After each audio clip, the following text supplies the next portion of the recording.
When we have worked with our client, be it a session or several sessions, now we come to an end. How do we close the session or the work? What do we do best that our client benefits most from the work we have done with that? I'm Axel Hombach. I'm a hypnotist in Cologne and a trainer for self-hypnosis. I'm sitting here in London currently with Dr. John Butler, the director of the HTI, the Hypnotherapy Training International. Hello, John. Hello, Axel. Hello to our listeners. So, we have worked with our client. How do we make sure that he gets most out of the work with him? Okay. Now, that post-hypnotic interview stage, I'm now assuming, of course, we've ended the session with good positive programming, and we're going to count them out in the careful, appropriate manner, giving them lots of positive affirmations, suggestions, and so on, so that we minimize any residual hangover from negative experiences they've had. Because even if they processed it all, I mean, a lot has been stirred up, Axel, sometimes, and we want to put them into the most positive state they can achieve, with positive looking forward to the future. So good programming, and good programming for follow-up work that they may need. So they're looking forward to it with enthusiasm. Now, as you come towards the end, before you count them out, we'll often ask them, who do I remind you of? It's a question from Gil Boyne that surprisingly hypnotherapists say, well, why does he ask him that? Well, of course, it is to check out subconscious identifications. In the old Freudian and pre-Freudian literature, they talked about projections, and it is a form of projection that we're checking out. Are they projecting things onto us that are not healthy for the therapeutic process? They might project, well, you remind me of my uncle. And I will always say, what qualities do I share with your uncle? And they will say, well, he was a strong character. He was a forceful character. All right, now let's assume for the moment, let's just imagine at least, that this chap, this uncle, was somebody who had abused them. And yet they've made that connection with us. Well, we then have to, and the subconscious will make many links, sometimes inappropriately. Anyway, we'll then ask them, in what way am I different? What qualities separate me from your uncle? Well, you're kind, you're understanding, and you would never do anything abusive like he did. And from that, we can be pretty happy that they're making, at this stage, a good separation, which will get better as we go along. But if there was something hanging in there that was confused in their mind, they were finding it difficult to separate both of us in their mind, we would need to look at that carefully. As you know, in Freudianism, it's transference, counter-transference, and counter-transference, and that whole process of separation and taking back projection can go on forever, or at least a long time in the therapy, and actually create more problems than it helps, because there's client is left too long processing that with not enough interventions in the therapy, where from a hypnotherapy point of view, to a great extent, apart from the positive connection they made, we want to break the connection as soon as possible. I am not your uncle, and get that out of your mind, really. So you can go forward, and the therapy can go forward without that contamination. So that's one thing to check on. We also asked them, what homework?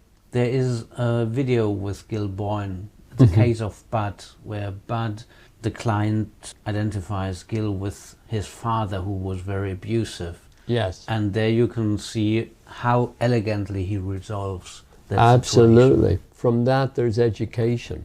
Not only the separation, breaking the connection, client owning, taking back the projection, but positive things. I mean, there were positive things in the father with Gil. You see, he was linking those, because I think in Bud's mind, the father was very capable. He was also quite forceful, and Gil had those qualities. So Bud says, well, here's another person who's like that. But of course, the father had negative effects on Bud, which we don't want to be associated with Gil.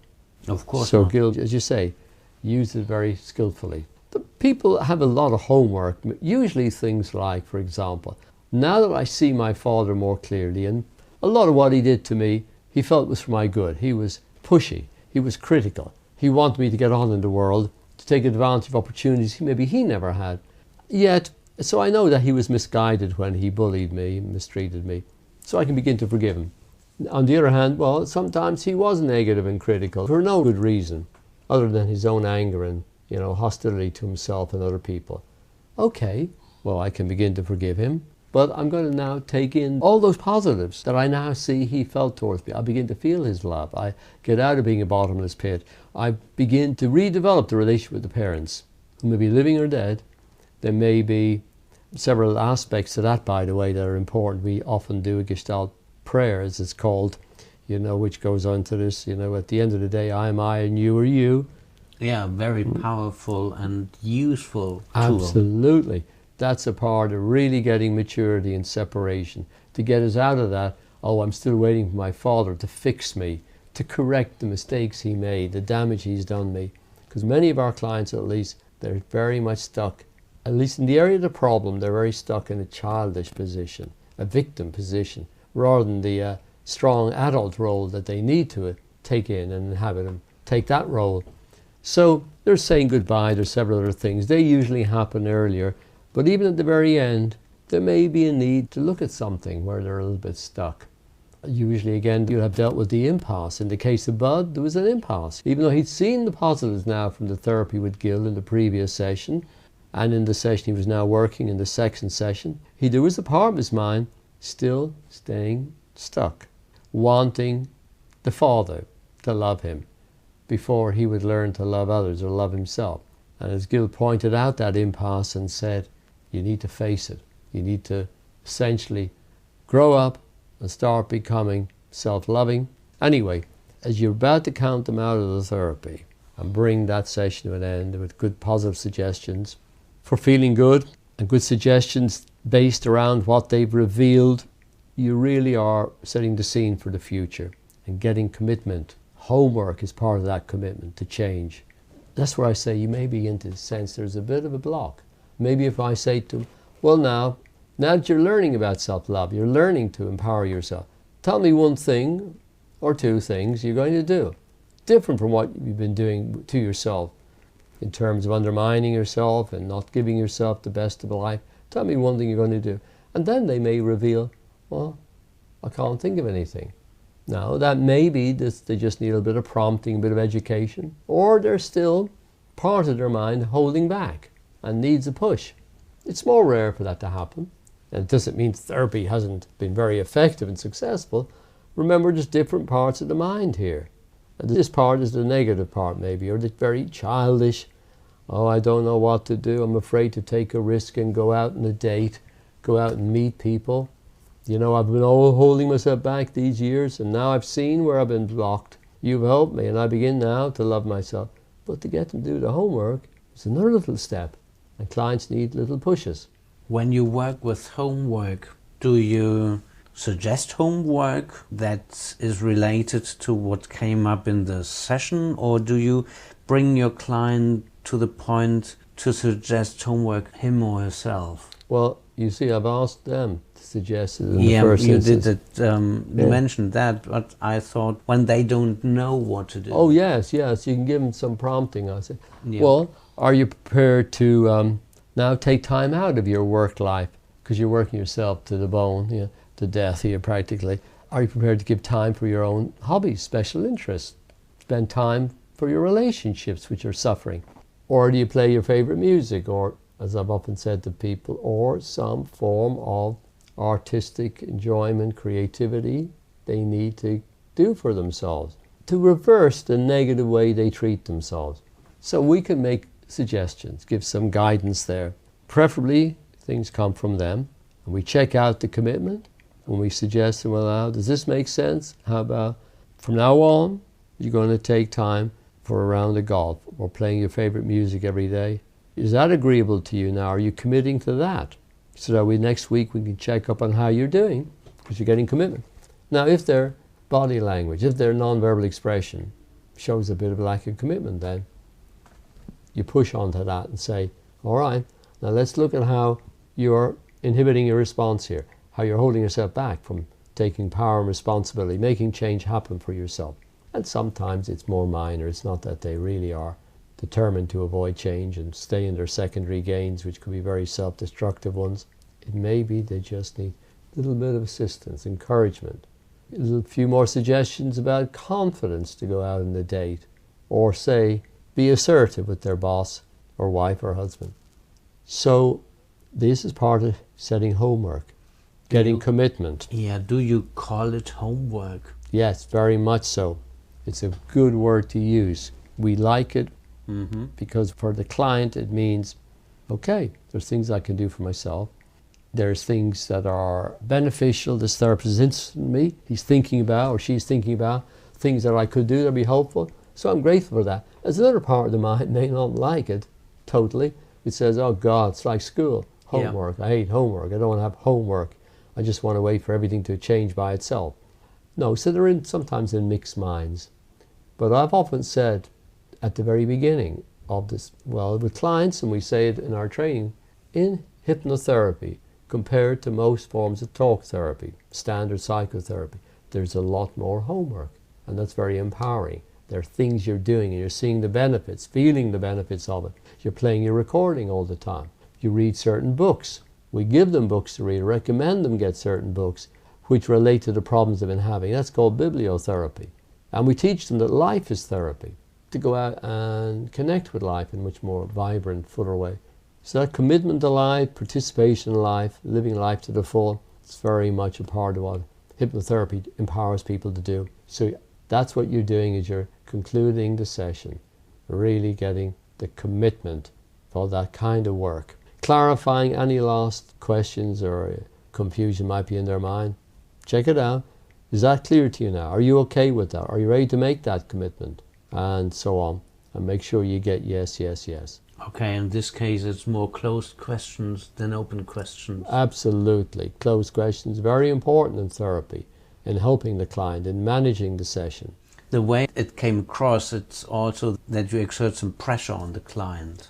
Which they need to help them when they're doubting, and maybe wouldn't put that appropriate motivation level into themselves. You're holding up a mirror for what they need to do. And at the end of the day, it may not always be liked in every case that you're doing that. Well, but we are not there to be liked. We're there to get the job done. Yeah. And another part of their mind, though, likes the fact that they're in a process. You're going to check up when they come back the next time, and it won't be sort of a talk therapy question like, how has your week been? You know, it's nothing like that. We say, how can I help you today?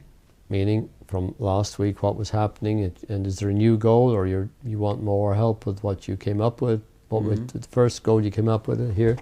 And then you're into how are you getting on with your recording? And you're checking up, Axel, on all the homework you gave them. Yeah.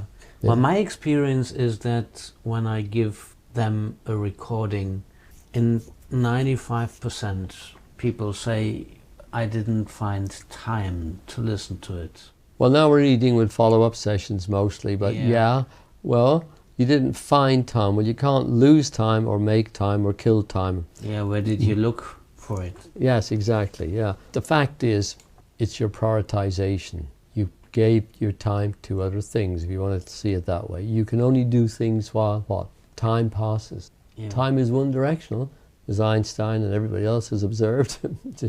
Unlike many phenomena in physics, you know, time only moves one direction, and then that's what you have to deal with. Interestingly, when I give them a book to read, usually I give them the book and they have to bring it the next time, they read it. Yeah. But recordings seem to have something to it. Axel, it's often part of their self-sabotage, and you educate them about that. That's the part of your mind that wants to ruin you, that doesn't want you to move forward. They are negative, self-destructive parts. Remember that positive and negative polarity in nature, in hot and cold, and positive and negative in electricity, and so on. Yeah. In the mind, love and hate, self-love, self-hate, will to fail, will to succeed, will to live, will to die. The client must learn to choose and take responsibility for their choices, because that's what their life is composed of, is their choices. Yeah, I like to tell them, you've met the beast. Yes. That closing that you described, is that also what you call the post-hypnotic interview, or is that a different stage? No, we're really just about now about to count to 5. So you do a lot of that beforehand, getting commitment to change and so on. In the trance, checking out the subconscious identification. count them out to 5, and now you get this. Now, tell me about that experience and say, well, that was amazing. I never realized this affected me so much. Homie's a regression. I was sure I would go back and be critical of my father, but it was my mother. That's where I went. I said, well, that's what your subconscious selected at this time. Whenever you work with regression with you, next time, maybe your father, maybe somebody else. So you did the good work. Now tell me anything about that, anything very specific about your learning here. Well, and then they tell you what they told you. And you can add to that or clarify some things for them as you're really about to send them away now in a very positive way, positive expectations, knowing what they learned and what their homework or this whole idea that life is about learning. So they're going out there to empower themselves, to become really their own therapists. This is what you're doing in hypnotherapy, so that they go out then out of your office to get on with life and go out there and meet their needs in an appropriate, healthy, adult manner, to leave the past behind, to live in the present more and more. You've been giving them a whole lot of understanding, helping them gain understanding, helping them take responsibility and see a direction forward in life. They're beginning to see where the progress needs to happen and seeing how they're going to get on with it. And then in the next session, you follow up with that. So you brought good closure to that session. Okay, thank you very much, John. Our time is already coming again to an end. If you summarize it in 2 to 3 sentences, the trans-termination, homework, post-hypnotic interview. Okay, well, to put it in quick context, you've done the regression, you've uncovered, you've re-educated subconscious, reprogrammed it, added all the new perspectives, you brought integration. That's where they're at. Now you want to finish up the session, clearing any subconscious identifications that are not healthy. You want to get them to make commitments for their therapy based on what's been uncovered. That's their own process, becoming a therapist. You're giving them the good news suggestions which the mind would not have been able to accept before. Okay. You're then doing your final stage of bringing them out of trance, again with good positive suggestions, but really looking forward to their progress and even to another session which they may need with you. And then you are telling them when they're out of the trance, tell me all you learned from that. And this is helping them, again, reflect consciously. Again, another kind of integration going on there. Yep. So that's great. You've done a very thorough job. Thank you very much, John, for your very thorough job. Thank you. Let's then continue with something else in the next podcasts. I'm looking forward to that. Thank you, Axel, and thanks to our listeners. And to all of our listeners, if you have liked this episode, please give us a like, a friendly comment, subscribe to our channels and share this episode via email and on social media. And make sure to follow up with the next episodes. Please check out our homepages. You'll find them linked on the homepage of this podcast. With that said, I'm Axel Hombach, online with Dr. John Butler. Have a great time. Until next time.